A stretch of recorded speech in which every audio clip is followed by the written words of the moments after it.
ಈಗ ನಾವು ಮಾಡೋಕ್ಕಾಗ್ತಿರೋದು onion pakoda. First ರಾಗಿ ಹಸಿಟ್ಟು,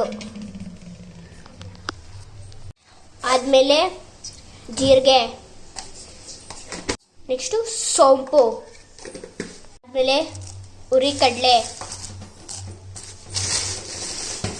ಹಾಕ್ಕೊಂಡು ರುಚಿಗೆ ತಕ್ಕಷ್ಟು ಉಪ್ಪು, ಈಗ ಖಾರದ ಪುಡಿ, ಈಗ ಅಡುಗೆ ಸೋಡಾ. ಈಗ ಇದನ್ನೆಲ್ಲ ಒಂದ್ಸಲಿ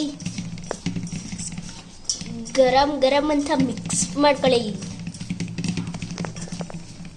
ಸ್ಲೈಸಾಗಿ ಕಟ್ ಮಾಡ್ಕೊಂಡಿರೋ ಈರುಳ್ಳಿ ಹಾಕ್ಕೊಳ್ಳಿ.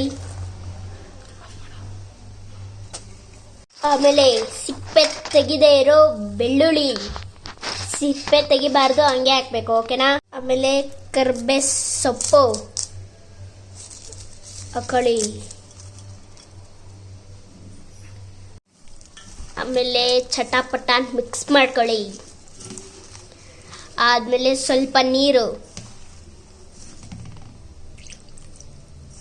ಚಟಾಪಟ ಅಂತ mix mix mix mix mix ಒಂದು 10 ನಿಮಿಷ ನೆನೆಯಾಗಿ ಬಿಟ್ಟು ಈಗ ಎತ್ಕೊಂಡು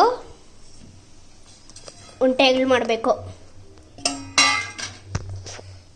ಈಗ ಕಲಿಸ್ಕೊಂಡು ಮತ್ತೆ ಒಂದು ಸಲ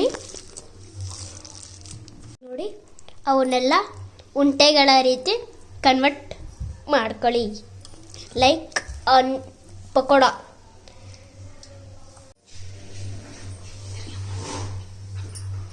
ನೋಡಿ ಎಣ್ಣೆ ಚೆನ್ನಾಗಿ ಕಾದ್ಮೇಲೆ ಪಕೋಡನ ಹಾಕಿ ನೋಡಿ.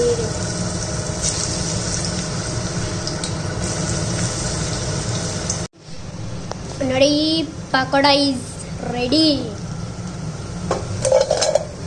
ನೋಡಿದ್ರ